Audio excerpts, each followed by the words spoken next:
Welcome back to another episode of So What Does That Mean? This is the second half of the real cost of subdivisions, what developers often underestimate. Site selection itself is one of the highest leverage cost decisions you'll make. Corner blocks, Adelaide lots with sufficient handle width and undervalued properties in established corridors often present the best subdivision potential at the lowest entry cost, particularly when neighbouring properties have already been subdivided and council is familiar with the development type. For trade level work like demolition, fencing and site clearing, go direct, get a minimum of 3 quotes. These are areas where pricing varies significantly between contractors and where you're not dependent on a single supplier relationship. The competitive quoting is straightforward and worth the effort. Okay, so can you bring it to life with a hypothetical? An 800 square metre block in Brisbane. Sure. Say you have a site that's zonable for 400 square metre lots. A rough feasibility might look like this. $10,000 for planning and survey, $52,000 for civil work, $21,000 for utilities, and $5,000 for legal fees, coming in around about $88,000 in total costs. If you look to sell a new lot for $310,000, you're looking at a net profit in the order of $155,000 after costs, which is a solid return on a straightforward split. But change one variable. Say council requires $103,000 stormwater upgrade to service a new lot. And that same project goes from attractive to marginal very quickly. That single line item can halve your profit or worse. And it's exactly the kind of cost that doesn't surface until you're already in the process if you haven't done your homework up front. It illustrates while running detailed numbers before you commit is non-negotiable. The headline opportunity can look compelling, but viability lives in the details. Connection distances, council requirements, and infrastructure upgrade triggers are what separate a profitable subdivision from an expensive lesson. Can you give me an example for Sydney or, say, a regional area? Yes, context matters enormously when assessing viability. In Sydney, for example, spending around $62,000 to subdivide a $1 million property and creating a new lot worth $500,000 or $515,000 represents a strong return. But higher development contributions and council fees in many New South Wales jurisdictions mean your cost base needs careful scrutiny before assuming the numbers work. Rural and regional sites tell a different story. Application fees and land costs are generally lower, but infrastructure runs are often significantly longer. Connecting to existing sewer, water, or stormwater networks across greater distances can quickly erode the savings made elsewhere. What looks like a low-cost opportunity in a regional block can become expensive once civil works are properly scoped. The takeaway is the same in both cases. The location shapes the cost structure, and a feasibility built on metropolitan benchmarks won't hold up on a rural site, and vice versa. So can you give me any 2026 insights and the housing shortages? Yeah, governments are actively pushing incentives to address housing shortages in 2026. We've heard all about it. Faster approvals in priority development areas, build to rent, tax reductions dropping withholding tax from 30 to 15%, and the Housing Australia Future Funds, $10 billion commitment for social and affordable housing, with round 3 open as of January. The federal new homes bonus offers up to $3 billion in payments to states exceeding housing supply targets, and the Housing Support Program allocates $1.5 billion for infrastructure projects to unlock new supply. That said, fees are rising alongside these incentives. In Victoria, subdivision and land registry fees are proposed to increase significantly from July 2026, with some services facing a combined 44% hike to fund digital service upgrades. So factor that into any feasibility you're working on now. For early cost estimates, online tools like the Subdivision Fee Calculator from Land Victoria or general subdivision budget calculators can give you a starting point. but always validate those figures with a town planner, surveyor, or civil engineer who can account for your specific site conditions before you commit to any numbers. How much are sustainability features like rainwater tanks, permeable surfaces, or water sensitive urban design factoring into subdivision approvals now? Are councils actively requiring them? Yeah, councils across Queensland, New South Wales, and Victoria are increasingly mandating sustainable design features as conditions of subdivision approval. This is no longer just a nice to have. Rainwater tanks are one of the more common requirements, typically adding $5,000 to $10,000 per lot, depending on tank size and installation complexity, but they're far from the only one. Water-sensitive urban design principles, things like permeable paving, on-site detention, and vegetated swales, are appearing more frequently in council conditions, particularly in growth corridors where downstream drainage infrastructure is already under pressure. Some councils are also requiring minimum energy efficiency standards for any new dwellings as part of the subdivision approval, which flows through to building design costs. The practical upside is that the buyer is increasingly factoring sustainability features into their purchasing decisions. And well-designed lots with these inclusions tend to hold their value better and sell faster. Factoring these costs in early rather than treating them as an afterthought means you can design around them properly and potentially use them as a genuine selling point rather than a compliance box to tick.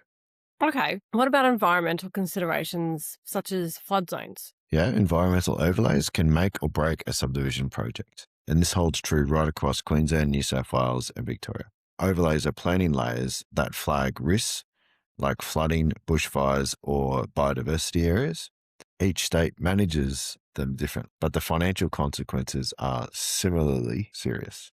In Queensland, the floodplain assessment overlay flags areas needing further council study, with Flood Check Queensland your first point of call. In New South Wales, flood risks sit within council's LEPs under the New South Wales Flood-Prone Land Policy. The New South Wales Planning Portal and 6 maps show you where you stand, and the 2022 Northern Rivers floods demonstrated just how hard councils will come down on high-risk land. In Victoria, flood overlays and special building overlays are embedded in the local planning schemes, administered jointly by councils and catchment management authorities, and in Greater Melbourne, a Melbourne water referral is often required before a permit is granted. Across all 3 states, the financial exposure is similar. Elevated floor levels, flood resilience design, compensatory storage areas can add $10,000 to $50,000 or more in engineering and compliance costs, sometimes significantly higher in severe risk zones. Nationally, nearly 300,000 properties are already at severe flood risk, and that number is expected to grow. So what's the difference between subdividing into multiple lots versus just, say, 2? Subdividing into 2 lots is often the simplest entry point, but going multi-lot, say 3 or more, introduces economies of scale while ramping up complexities and costs in ways that aren't always linear. For a basic 2-lot subdivision in Queensland, you're looking at around $60,000 to $90,000 total, covering surveying, approvals, and basic infrastructure like utilities and driveways, with per lot costs around $30,000 to $45,000. But with multi-lots, while upfront costs scale up, maybe $12,000 base for surveying, the infrastructure like sewer extensions, roads, or electricals can be shared across lots, potentially lowering the per lot expense to $20,000 to $40,000 for larger projects. For example, in Victoria, a multi-lot might add $400 per extra lot to base fees of $4,000, but you could negotiate down contributions if it's staged. The overall timeline stretch to 12 to 20 weeks for 2 to 4 lots. The differences also hit approvals. 2 lots is often code accessible with fewer hurdles, while multi-lots might require impact assessments. More detailed planning for owners' corporations if strata, and higher council levies like in New South Wales, where fees vary by lot size and location, potentially exceeding $100,000 for complex sites. Feasibility is key. Run a detailed analysis based multi-lots sharing infrastructure costs and boosts return on investment through more sellable units. It amplifies risks like market demand, putting costs over extended 6 to 24 months timeframes and potential for higher contingencies if site issues arise. In short, two-lot subdivision suits beginners for speed and lower entry barriers, but multi-lot subdivisions can maximize profits if the numbers stack up. How about selling the subdivided lots? What's the best timing? Selling subdivided lots is where you realize your profits, but timing it right is crucial to maximize returns, especially in a dynamic market like Australia's in 2026. The golden rule is to sell only after titles are issued, post-plan sealing and registration, because buyers need clear, separate titles for financing and building, which avoids complications like conditional contracts or delays. Hot markets like the predicted two-speed growth in 2026, where capitals like Brisbane and Adelaide see 8 to 10% price rises early in the year due to low supply and migration, aim to list in the first half where it's a seller's market. Experts forecast acceleration before moderating later, with suburbs in growth areas outperforming. For Queensland, with steady demand in regional hotspots and Adelaide's rental yields, drawing investors, early 2026 could yield better prices before potential interest rate tweaks or supply increases cool things. Wrapping up this deep dive into subdivision costs, the big practical takeaway is to understand your infrastructure requirements early. That's absolutely crucial. It uncovers hidden issues like utility extensions, soil conditions, or environmental constraints before you sink your money into a project. From there, crunch the numbers meticulously on your total costs, projected timelines, which can span 6 to 24 months, depending on your approvals and your works, and potential profits based on market valuations. Subdividing can really be a game changer for building wealth or creating that extra lot for your family, but only if you go in with your eyes open. I've seen too many people get burned by skipping these steps and ending up with overruns that wipe out their margin. Totally agree. That all sounds essential. So for our listeners who are inspired and thinking about their own property, where should they actually start to get that feasibility nailed down? And it's smart to prioritize this right away. I always recommend skipping the general free council services, which can be limited and not tailored to your specific site. Instead, go straight to a specialized firm like JCE for a comprehensive property feasibility check. They're experts in Queensland, New South Wales, and Victorian subdivisions, can provide a thorough assessment that covers zoning viability, infrastructure needs, cost assessments, and even preliminary designs, often starting from around $2,000 to $5,000 depending on the complexity, but it's money well spent to avoid costly mistakes down the line. What sets them apart is their integrated approach.